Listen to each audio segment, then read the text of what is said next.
but through his own. We have to have trust and we have to have faith in God for this relationship.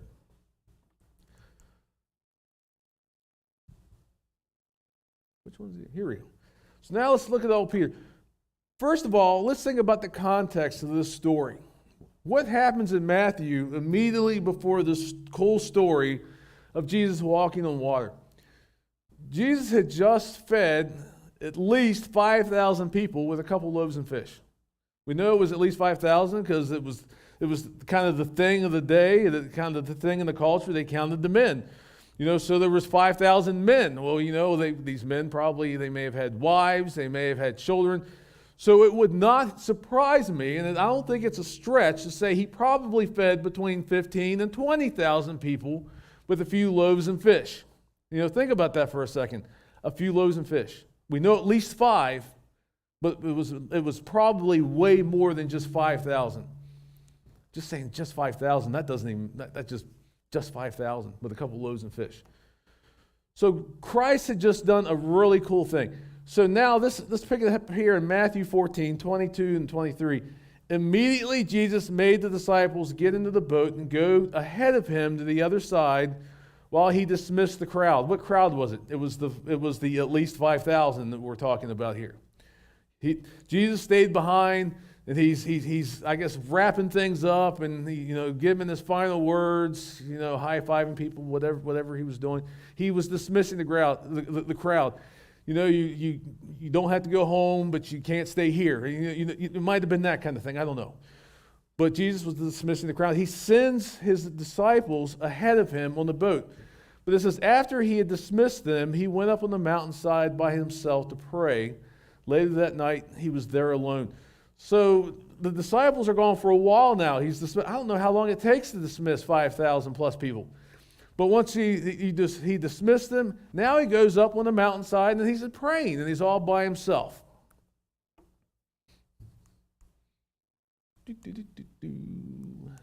Thank you. And the boat was already a considerable distance from land, buffeted by the waves because the wind was against it. Shortly before dawn, Jesus went out to them walking on the lake. Think about this. The disciples left long before Jesus did. They're on this body of water. The waves are the wind is up. The waves are beating them. This little boat is being thrown all over the place. And now Jesus goes out and he meets them. He doesn't like poof in the boat. He's walking to them on the water. I mean, think about that. I've talked about how God is not even bound by natural law. Well, here's an example of that. You and I, we're bound by natural law. If I would jump off here, I'm going to hit the ground. That's natural law. It's gravity. It just happens. But Jesus was not bound by that. He is walking on water. That's just mind-boggling in itself. But the disciples now, the disciples saw him walking in the lake, and they were terrified. Would that scare you just a little bit? That would scare me just a little bit. I mean, I think the Loch Ness Monster would have caught my attention maybe a little bit less than some guy walking to me on the water to my boat. That would catch my attention. I could see why they would have been terrified. And what did they say? It's a ghost. So now they think it's a ghost walking to them on the water. And they cried out in fear, but Jesus immediately said to them, "Take courage, it is I. Don't be afraid." Have you ever been in a storm? Not necessarily a real one. Not like being on the boat with waves and stuff. Has your life ever felt like it was in the middle of a storm? In the middle of a hurricane maybe? Where it just feels like you're being bounced from side to side, place to place. It feels like the boat that you're in is getting ready to go down, because the waves. Has life just beat you down in such a way that you thought that the storm was going to swallow you up? It's just going to take you down. Have you ever felt that way? I think if we're honest with ourselves, at some point, all of us have been in that storm. All of us have been in that place. And if we cried out in fear, we often cry out in fear. But I'm telling you, in the midst of your storm, Jesus is saying, take courage. Take courage. It is I. What is he saying? I am with you. What did Jesus say? I am with you even till the end of time, even till the end of the age. So in your storm in life, and this is a literal storm, this is a physical storm. They're in a boat, they're probably afraid that they're going to drown, and now this guy they think is a ghost is walking up, and it's Jesus saying, no, it's me. Take courage. Don't worry about it. I got you. I'm here. How often do we need to hear that in our storms in our lives? Because I'm telling you, if you're experiencing a storm, Jesus is still in your life in a supernatural way, even way more cool than walking on water. Especially if you're a believer and you have the Holy Spirit living inside you. Jesus is saying, take courage, I'm here. I'm not going to leave you alone. I'm not going to leave you to drown. I'm not going to leave you in the storm. Don't be afraid.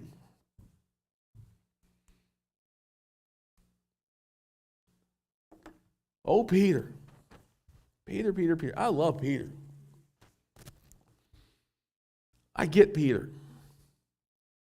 Lord, if it's you, Peter replied, tell me to come to you on the water. Come, he said. Then Peter got down out of the boat, walked in the water, and came toward Jesus. You know, we all probably know where the story goes. And we're going to read about it in a second. You know, Peter starts looking at the storm, and he loses faith, and he goes down in the water. But I think Peter gets a really bad rap in this story a lot.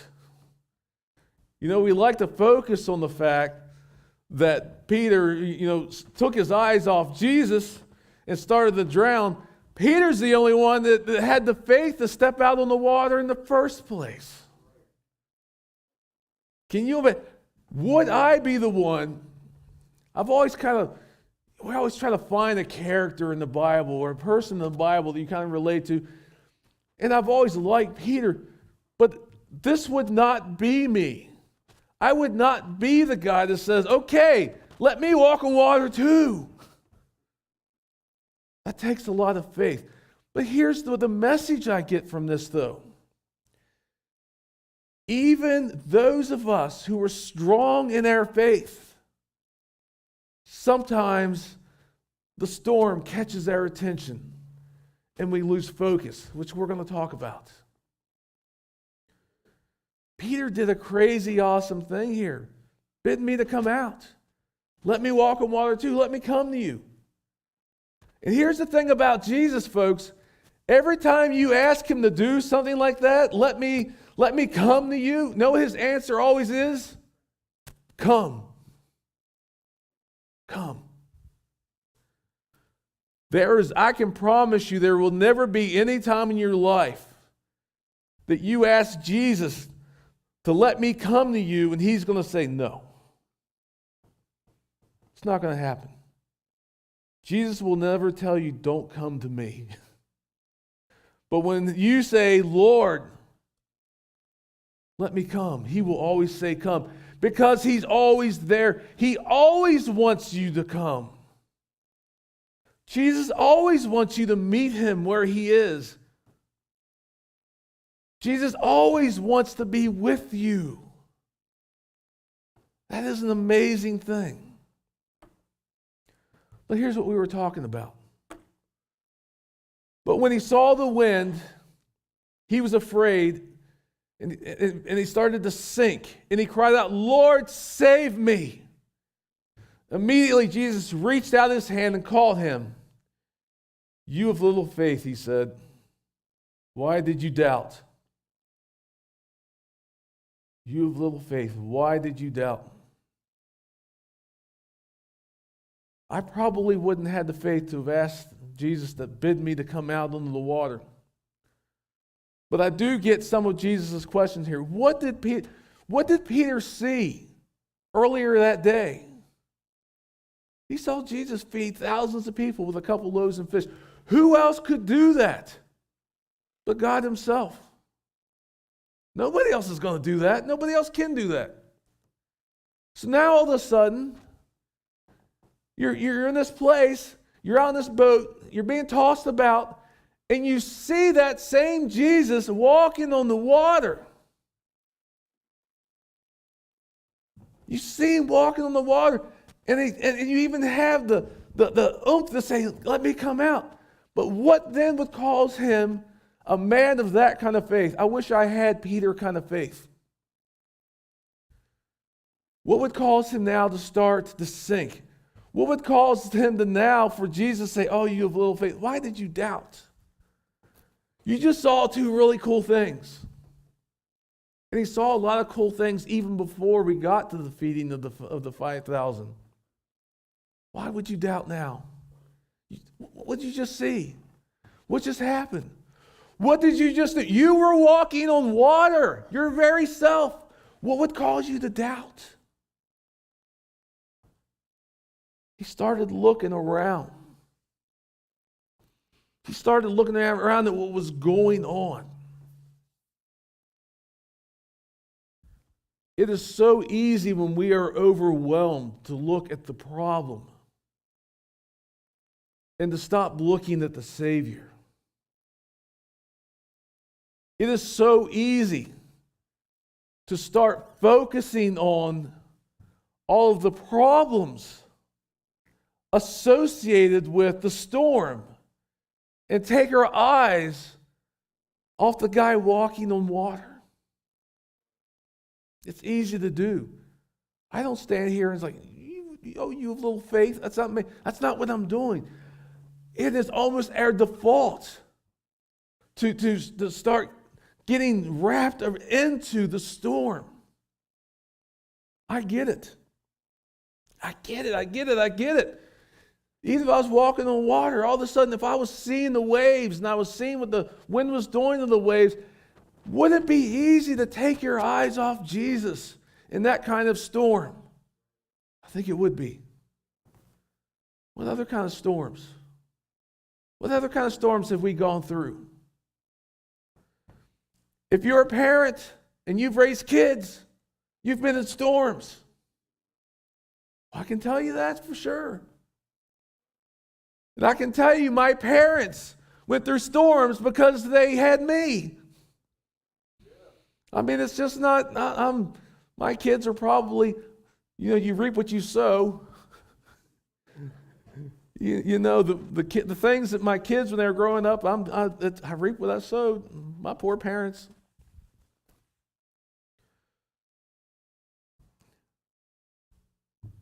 But fortunately,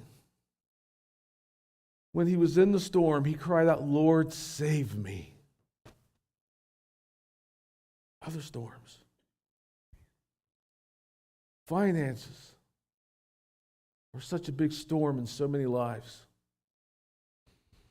Do you know why more young people, actually people, period, you know why more people get divorced? It's fighting over what? Money. I mean, we all don't have Eric's savvy when it comes to money. Smart guy. Writes books on this stuff. You don't have his books, buy his books. You'll be blessed.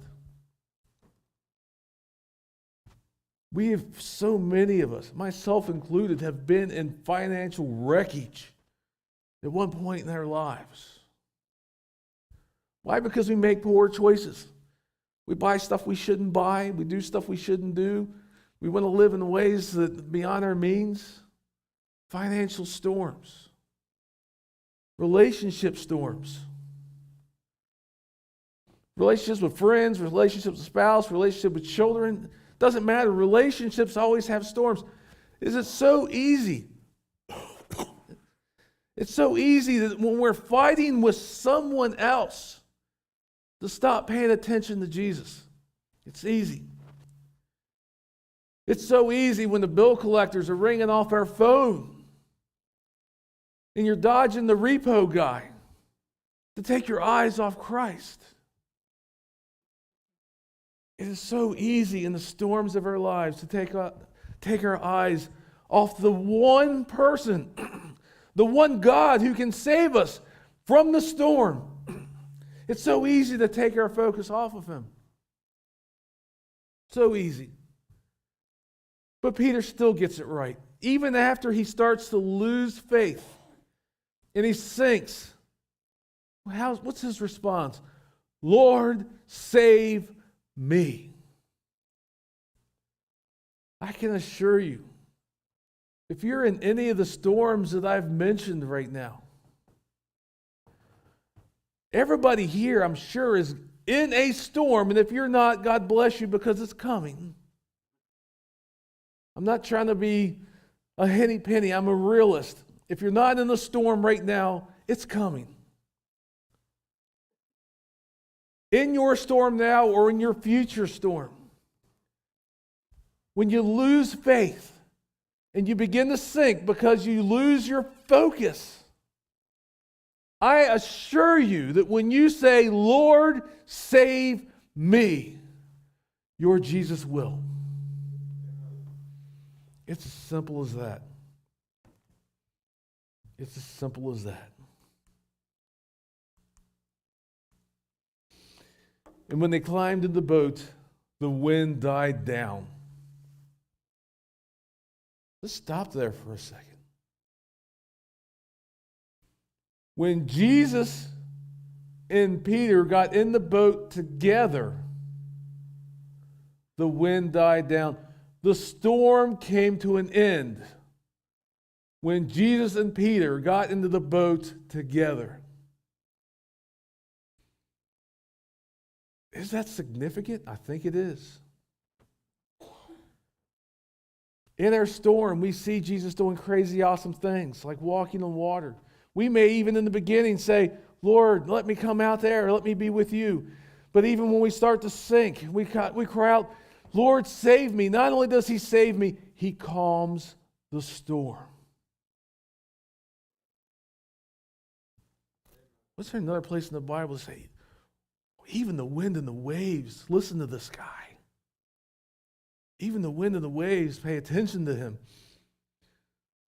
Then those who were in the boat worshiped him, saying, truly, you are the Son of God. You know, we get, so many times in our life, we get that Jesus is Messiah. We get he is the promised one. We get that he is the anointed one. We get that he is the Son of God. We get that. But then as we progress through life, we tend to forget it. They did. How many times did they see Jesus do super cool things, and they still, after he did something else, they proclaimed, truly you are the Son of God, like it was some kind of a new revelation. I'm like that sometimes. Sometimes after God's bailed me out of something, even though I know God's bailed me out of a lot of things, I know God has protected me in places where only he could protect me. I know God has brought me through things and saved me when nobody else could save me. Sometimes when God does something crazy awesome, it's almost like a revelation even to me. Jesus, you really are the Son of God. Like it's a new revelation. I want to look at 3 points here. Where is your focus?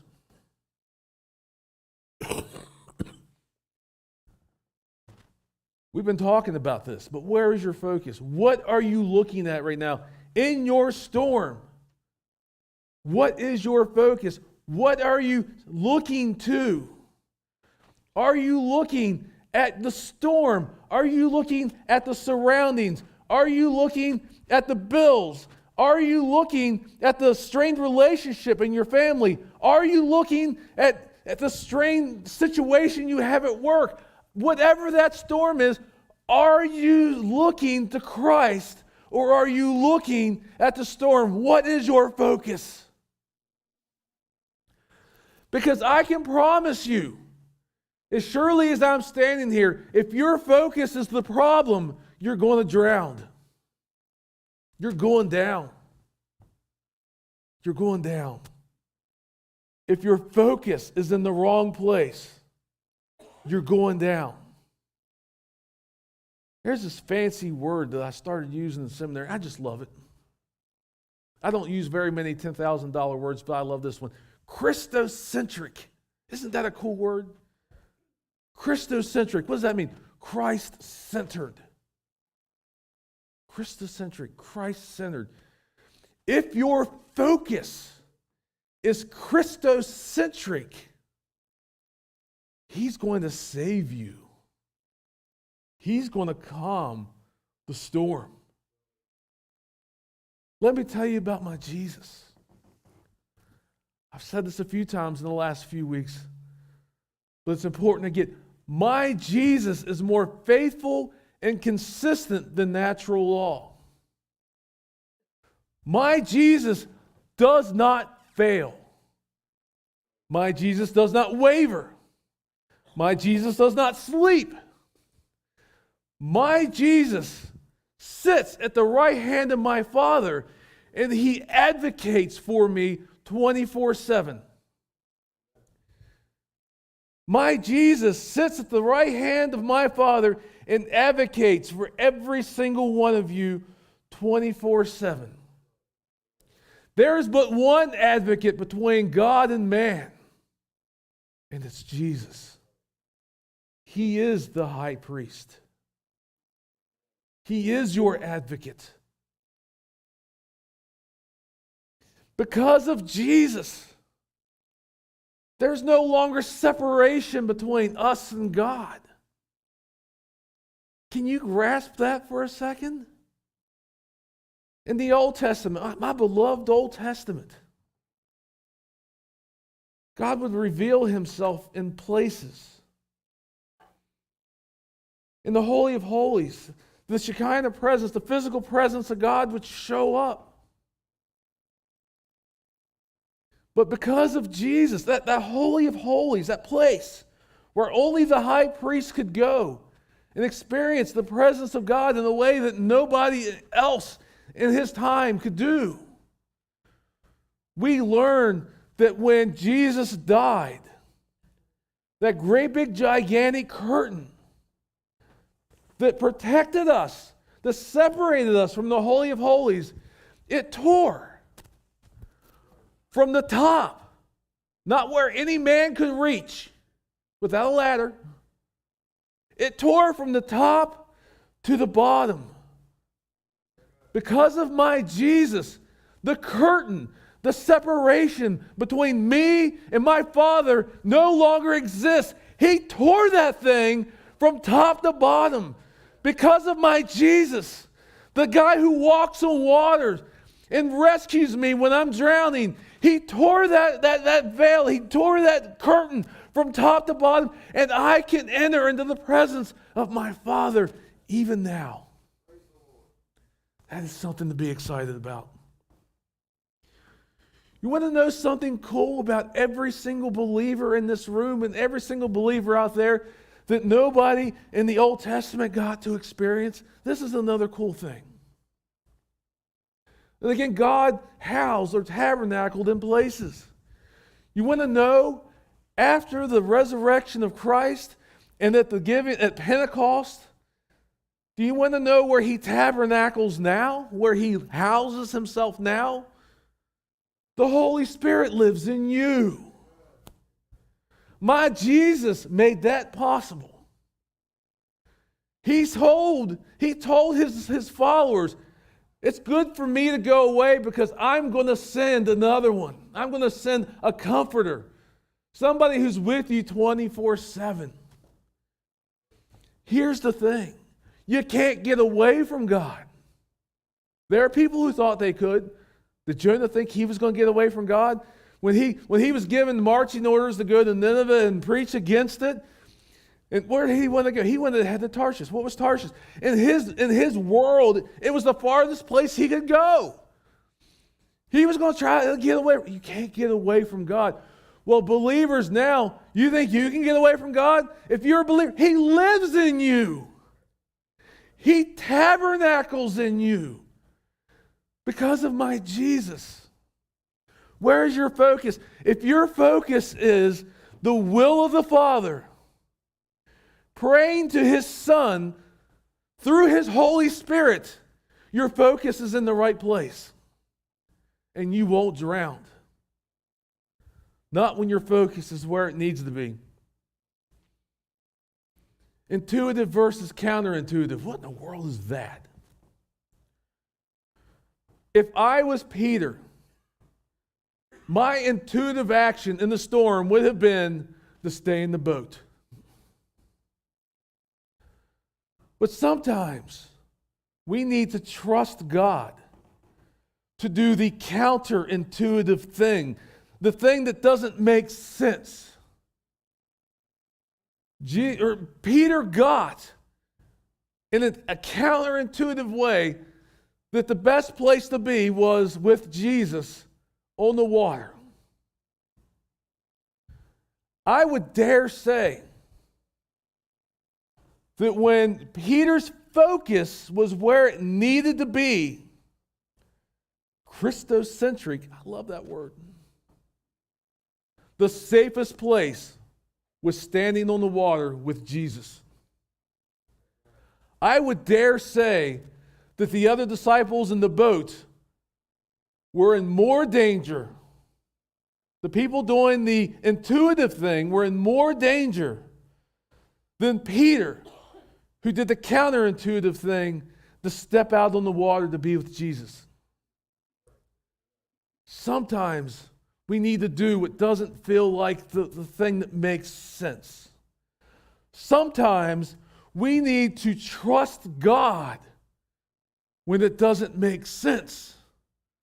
Sometimes we need to ask Jesus to help us do incredible supernatural things when it doesn't make sense. Intuitive versus counterintuitive. Sometimes the intuitive thing is a dangerous thing. Active shooter training. One of the things that I've learned over the years, and many, many years of of active shooter training, is that the intuitive thing when confronting an armed person is not the safest thing. If you're in a hallway with an active shooter, your intuitive thing is to go to the wall. I've seen it in training. When you get in real live training where people are like shooting blanks or shooting like sim rounds where you're actually going to get hit and it hurts, when you enter into that conflict, your natural intuition wants to go to the wall because you think it's the safest place. You're making yourself the skinniest. You're on the wall. That seems like the safest place. You want to know where the safest place is in an active shooter situation when you're in a hallway? The center of the hallway. The counterintuitive thing is to stand in the middle of the hallway and confront the enemy. What's the deal with that? Well, let me tell you what we've learned in active shooter situations. Bullets travel down walls. They don't have to point it directly at you. If it hits the right angle and it's the right kind of wall, particularly concrete walls, that bullet will go straight down that wall. So when you're trying to go to the safe place, the intuitive place, you're putting yourself in the way of the bullet. The safest place is to stand in the middle of the hallway and confront your enemy. The intuitive thing would have been to stay in the boat. The counterintuitive thing is to ask Jesus, let me come to you. Sometimes that's what we need to do, even when it doesn't make sense. Trust. We need to trust. We need to trust God.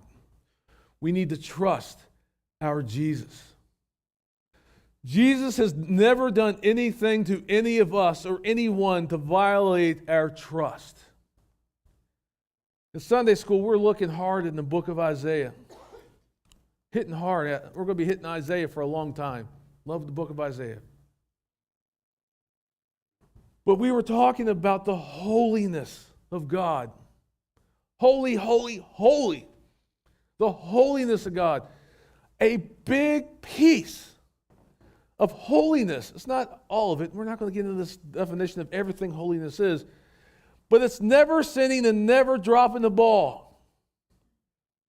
So because God is holy, holy, holy, He is perfect. Your Jesus is deserving of your trust because He has never let you down. Not once. Your Father in heaven is deserving of your trust because He has never let you down. Your gut might tell you different. You may have lost something or someone.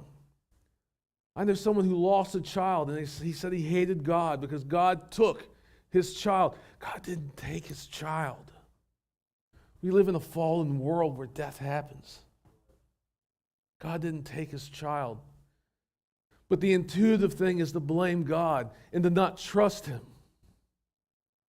But we need to trust Him, do the counterintuitive thing, and to place our trust where trust is due.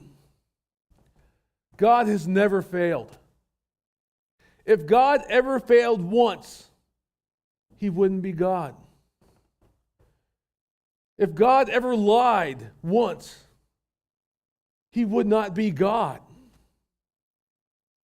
If God ever made a promise and He broke that promise, He would not be God. He would just have to cease to exist as God. But He is faithful. He is just. He is worthy of your trust, even in the storm. Even when you're feeling the waves, and you're feeling the waves and the wind, and you're feeling the pressure, and you're feeling the ugliness that comes with the stuff that happens in life, God is worthy of your trust because He has never failed. Never failed. Never failed. Have I failed? I fail all the time. Never look to a person to fill a place that only God can fill. Don't look to me to be the ultimate spiritual guide because I'm going to let you down. I'm human. Don't look for a person to fill a void that only God can fill. God is worthy of your trust because He is that good. The goodness of my God. All my life you have been faithful. We sang that. All my life you have been faithful. God has always been faithful. He has always been faithful to Israel. He has always been faithful to His people. He has been faithful to every single one of us that have called His name, even when we have been unfaithful. God is worthy of your trust. Let's go back to this proverb.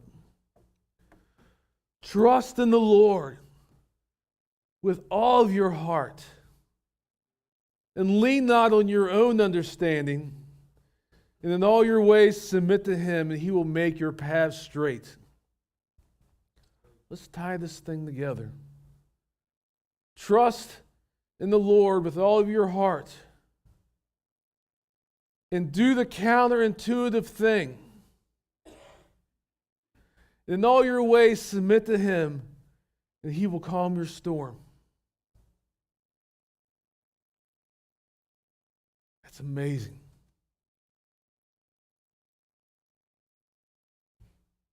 What is your storm?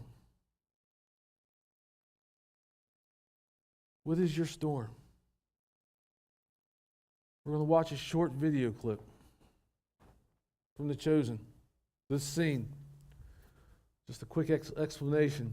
But while you you're going to see a little bit of a tension between Peter and Jesus. You'd have to watch to understand the plot, the way it goes up. So don't get hung up on that. Focus on